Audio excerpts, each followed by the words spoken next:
مشق سبق نمبر 2 نعت الفاظ کے معنی۔ سوال نمبر 1، دیے گئے الفاظ کے معنی جانیں۔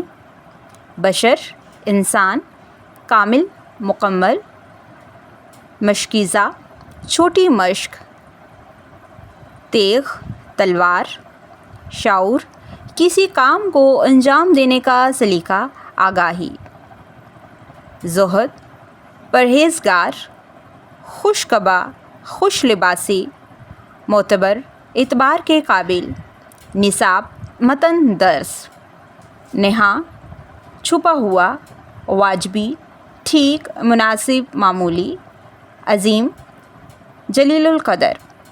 آپ کیا سمجھے؟ سوال نمبر 2، نظم کے مطابق درست جواب پر گڈ کا نشان لگائیں۔ عظیم تر ہے میرا پیغمبر، وہ زمانے کا ہے رہبر، بلند و ہمت بلند ارادہ، وہی تو بحر و بر کا ہے آقا،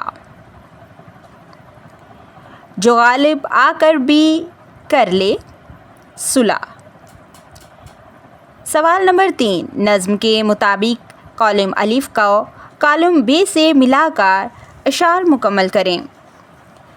کالم الف کالم بے، یہی ہے کل کائنات کی، گنی نہ جائے صفت جس کی، اسیر دشمن کی جا میں بھی، مخالفین کی نگاہ میں بھی، ہر ایک پیغمبر نہاں ہے اس میں، ہجوم پیغمبراں ہیں اس میں، بدن پہ کپڑے بھی واجبی سے، نہ خوش لباسی نہ خوش قبائی، وہ علم کی اور عمل کی حد بھی، ازل بھی اس کا ہے اور ابد بھی۔ سوال نمبر 4، دیے گئے سوالات کے جواب لکھیں۔ کامل نظام سے کیا مراد ہے؟ کامل نظام سے مراد وہ مکمل نظام ہے جو نبی کریم خاتم النبیین صلی اللہ علیہ وآلہ وصحبہ وسلم نے انسانوں کو دیا۔ یہ نظام زندگی کے ہر پہلو کو درست کرتا ہے، اس میں عبادات، اخلاق اور معاشرت سب شامل ہیں۔ یہ نظام قیامت تک کے لیے رہنمائی فراہم کرتا ہے۔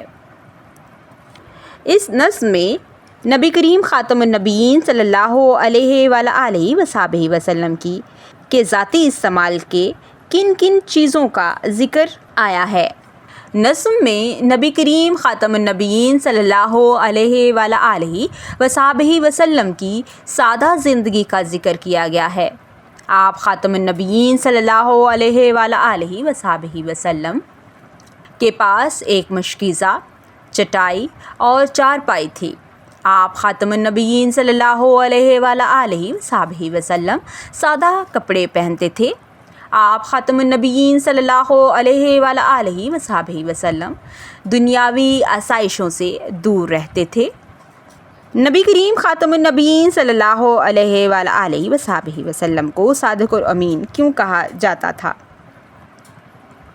نبی کریم خاتم النبیین صلی اللہ علیہ وآلہ وصحبہ وسلم ہمیشہ سچ بولتے اور امانت دار تھے۔ لوگ اپنی امانتیں آپ خاتم النبیین صلی اللہ علیہ وآلہ وصحبہ وسلم کے پاس رکھتے تھے۔ آپ خاتم النبیین صلی اللہ علیہ وآلہ وصحبہ وسلم کبھی جھوٹ نہیں بولتے تھے، اسی وجہ سے لوگ آپ خاتم النبیین صلی اللہ علیہ وآلہ وصحبہ وسلم کو صادق اور امین کہتے تھے۔ اس نظم میں شاعر نے نبی کریم خاتم النبیین صلی اللہ علیہ وآلہ وصحبہ وسلم کی کن کن صفات کا ذکر کیا ہے؟ نظم میں آپ خاتم النبیین صلی اللہ علیہ وآلہ وصحبہ وسلم کی سچائی، امانت داری، بہادری، سادگی اور رحم دلی کا ذکر کیا ہے۔ آپ خاتم النبیین صلی اللہ علیہ وآلہ وصحبہ وسلم علم اور عمل میں کامل تھے۔ آپ خاتم النبیین صلی اللہ علیہ وآلہ وصحبہ وسلم ہر زمانے کے رہنما ہیں۔ آپ خاتم النبیین صلی اللہ علیہ وآلہ وصحبہ وسلم سب سے عظیم انسان ہیں۔ ہم نبی کریم خاتم النبیین صلی اللہ علیہ وآلہ وصحبہ وسلم سے محبت کا اظہار کیسے کر سکتے ہیں؟ ہم نبی کریم خاتم النبیین صلی اللہ علیہ وآلہ وصحبہ وسلم سے محبت کا اظہار آپ خاتم النبیین صلی اللہ علیہ وآلہ وصحبہ وسلم کی تعلیمات پر عمل کر کے کر سکتے ہیں۔ ہمیں سچ بولنا چاہیے اور امانت دار بننا چاہیے۔ ہمیں دوسروں کے ساتھ اچھا سلوک کرنا چاہیے۔ اسی طرح ہم آپ خاتم النبیین صلی اللہ علیہ وآلہ وصحبہ وسلم کی سنت پر عمل کر کے محبت کا ظاہر کر سکتے ہیں۔ سنیں اور بولیں۔ سوال نمبر 5، دی گئی نظم غور سے سنیں اور بتائیں کہ یہ نظم کن کے بارے میں ہے۔ بعد ازاں سوالوں کے زبانی جواب دیں۔ نعت: اس نبی کی جس نے پیغام حق سنایا، انسانیت کا رستہ انسان کو دکھایا، دنیا سنوارنے کے سمجھائے سب طریقے، عقبہ میں بھی جس سے بہتر وہ راز بھی بتایا، ہر موڑ پہ جلائی شمع ہدایت اس نے، جو راستہ تھا سیدھا ایک ایک کو دکھایا، ہر آدمی پہ کھولا محنت کا راز اس نے، جو سو رہے تھے غافل آ کر انہیں جگایا، پھیلائیں جہاں میں ہر سو توحید کی شعائیں، مشرق میں جگمگایا مغرب میں جگمگایا۔ سوالات: عقبہ: بہتر ہونے سے کیا مراد ہے؟ عقبہ بہتر ہونے سے مراد آنے والی زندگی کا بہتر ہونا ہے۔ ہر سو کون سی شعائیں پھیلیں؟ توحید کی۔ نبی کریم خاتم النبیین صلی اللہ علیہ وسلم نے ہمیں کون سا رستہ دکھایا؟ نبی کریم خاتم النبیین صلی اللہ علیہ وآلہ وصحبہ وسلم نے ہمیں انسانیت کا رستہ دکھایا۔ آؤ پڑھیں۔ سوال نمبر 6، نظم نعت درست تلفظ، لے، آہنگ اور روانی سے پڑھیں۔ آؤ لکھیں۔ دیے گئے الفاظ کو اپنے جملوں میں اس طرح استعمال کریں کہ ان کے معنی واضح ہو جائیں۔ حیات: نبی کریم خاتم النبیین صلی اللہ علیہ وآلہ وسلم کی حیات بہت سادہ اور پاکیزہ تھی۔ کامل: قرآن پاک ایک کامل کتاب ہے۔ ازل: اللہ تعالیٰ ازل سے موجود ہے اور ہمیشہ رہے گا۔ صفات: نبی کریم خاتم النبیین صلی اللہ علیہ وآلہ وصحبہ وسلم کی صفات میں سچائی اور امانت داری نمایاں ہیں۔ معتبر: وہ شخص بہت معتبر ہیں کیونکہ سب لوگ اس کی بات پر یقین کرتے ہیں۔ مرکزی خیال: مرکزی خیال یا نکتہ وہ خاص بات ہوتی ہے جسے مد نظر رکھ کر شاعر نظم لکھتا ہے۔ سوال نمبر 8، نظم نعت کا مرکزی خیال اپنے الفاظ میں لکھیں۔ سرگرمیاں: سوال نمبر 9، نبی کریم خاتم النبیین صلی اللہ علیہ وآلہ وصحبہ وسلم کی اطاعت اللہ تعالیٰ کی اطاعت ہے کہ موضوع پر تقریر تیار کر کے درست لب و لہجہ، آواز کے اتار چڑھاؤ اور اعتماد کے ساتھ کمرہ جماعت میں پیش کریں۔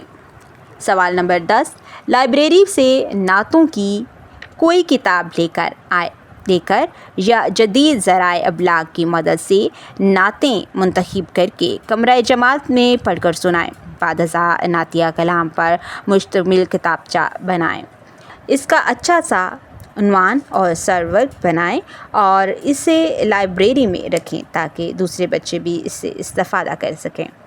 برائے اساتذہ، نظم پڑھانے سے قبل سوچ کر بتائیں کا سوال طلباء سے پوچھیں تاکہ وہ پڑھنے کے لیے ذہنی طور پر تیار ہو سکیں۔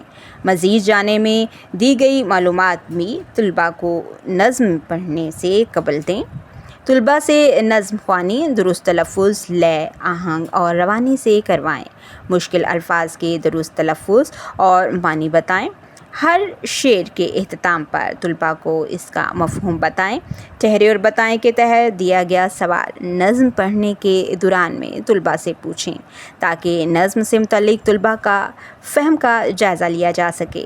طلباء کو نظم کا مرکزی خیال لکھنے میں مدد کریں۔